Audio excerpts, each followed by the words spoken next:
All right, everyone. The other day in the U.S. was Columbus Day, rebranded by pink-haired people as Indigenous Peoples Day. It's funny because Indigenous people themselves never really moved towards such a thing. There's always hatred of Christopher Columbus, mainly because he was a crazed, genocidal, ignorant maniac who thought he was in a different continent and was completely confused and ended up being shipped back to his home country, which wasn't the U.S., by the way, in chains because his own people fucking hated him.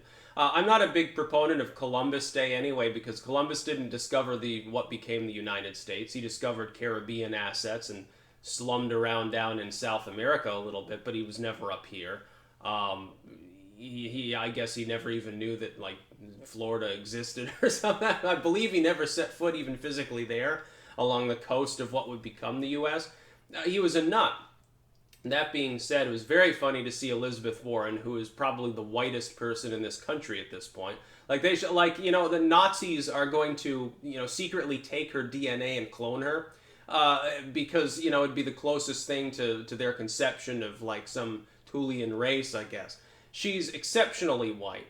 She spent half a century pretending to be part Cherokee in order to grift off of that label to get deferential treatment in education and employment. She totally used the affirmative action system. There's no doubt in anyone's mind. Even her fans have to say, well, yeah, she shouldn't have done that. Yeah, but she apologized, so it's okay. It's okay that she took a spot from a genuine so-called Native American, but it was funny. He's like, oh, on Indigenous Peoples Day, we need to do more for Indigenous people. Basically, the United States history is one of abusing everybody. So, you can see where that part of the Democratic Party has their head. It's straight up their asshole. But then I was thinking to myself, Indigenous people. Well, I'm indigenous to this continent. I was born here. I wasn't born in Europe. I was born in North America. I'm an indigenous person. The very concept of indigenous people as ethnic and genetic groups is very funny because it relies on racialism to even exist as an argument. You have to be racialistic in order to actually make that determinant on anything but a civic basis. If you're Elizabethwarren talking about indigenous people in the sense that she is, you're talking specifically about groups of people of Asiatic extraction, well, Eurasian extraction anyway, who migrated across the Bering or whatever, unless you listen to the Solutrean hypothesis, or by some method came into the North American continent and settled and over time, sort of dispersed and diverged. By the way, the idea that evil Europeans came to North America and all of a sudden everything was bad, and before everything was great and they worshipped the sun or the All-Father or whatever, that's bullshit. It's completely and utterly false. It's considered completely and utterly true by people who have never studied the subject. The history of pre-colonial contact Mesoamerica, from all the way down in South America all the way up through to the Inuit people, is one of continuous warfare. There was also, and this is speculative, this isn't known, it's speculated. The speculation is that in the case of European contact killing a lot of people, most of the North American groups had already been depopulated to some extent by tuberculosis, and they're thinking that seals may have given it to them. They're thinking that some sort of migratory population may have given them TB or something and actually killed off a good half of all of the Native American people, ending, by the way, several extremely advanced cultures, mound-building civilizations, before the Europeans got here. Wiped them out entirely. Depopulated them enough so their civilizations collapsed. That is, that there were groups that were working with copper. In some cases, they had more advanced architectural capabilities. Like when you look at the what are they called? The stone cairns over in New England, even.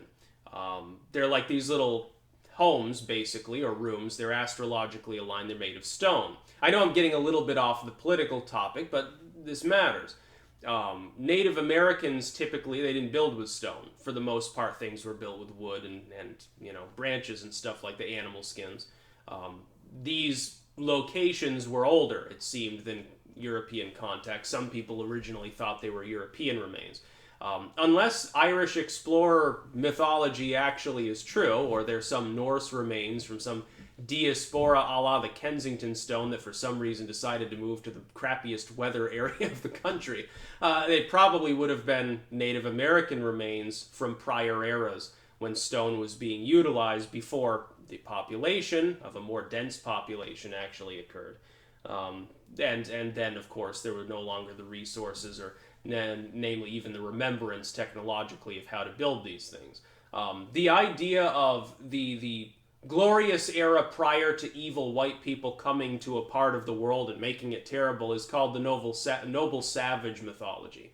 And it is a mythology. In fact, it's deeply rooted in racialism, and it's openly endorsed by the Democrats today as a wedge issue to try to get votes from people who are not white. I think it's despicable. I think we should disqualify politicians who delve into wedge issues at all, because all it does is split our country apart further. I mean, it's ridiculous. For Elizabethwarren especially, and you'll notice it's almost always going to be an older white individual making the argument. It's going to be an Elizabethwarren or a Bernie Sanders or a Joe Biden rambling about the indigenous people. You don't hear it from the so-called indigenous group itself. They want to be left alone. I mean, there's an insular fashion in some cases, a distrust of the wider world. I wonder why. Oh yeah, most of my ancestors got butchered by you. By the way, I'll vote for you. Let me shake your hand. Probably not going to happen. Elizabethwarren getting called out by name by the whole fucking Cherokee tribe, and she just doesn't quit it. She gets reamed every time she does this. And Elizabethwarren is a joke. Like, you got two big jokes within the Democratic Party right now. Number one is Kamala Harris, and number two is Elizabethwarren. I guess number three is your election chances for the Democratic Party. I mean, there's no attempt at this point to create a platform. Cory Booker, for all of his faults, and he's got many, Cory Booker might be the only sane one on this issue. He's the only one at the debate last night or ever who's like, hey, why are we spending so much time talking just about Donald Trump and otherwise attacking each other? We're not creating a platform. What are we doing? This is an election. This isn't a week spent on Twitter. This is an attempt to run for the presidency, and nobody appears to be taking it seriously. Well, good riddance when they all lose. Elizabethwarren should never be allowed in the White House. That's a crazy proposal. Yeah, the first female president, we want it to be someone who provably, objectively lied about her ethnicity for half a decade, who doesn't really have a platform except that the chunks that she stole from Bernie Sanders and rebranded to make them not socialism because Warren's face is on them instead of Bernie Sanders' face. She's a chimera. She's not even a person at this point. She's just a chimera. She's taken aspects from other candidates and political movements and people and sort of glued them to herself as a camouflage to be a little bit of everything to everyone in order to get them to vote for her. What a goofball. That's about all. Peace out.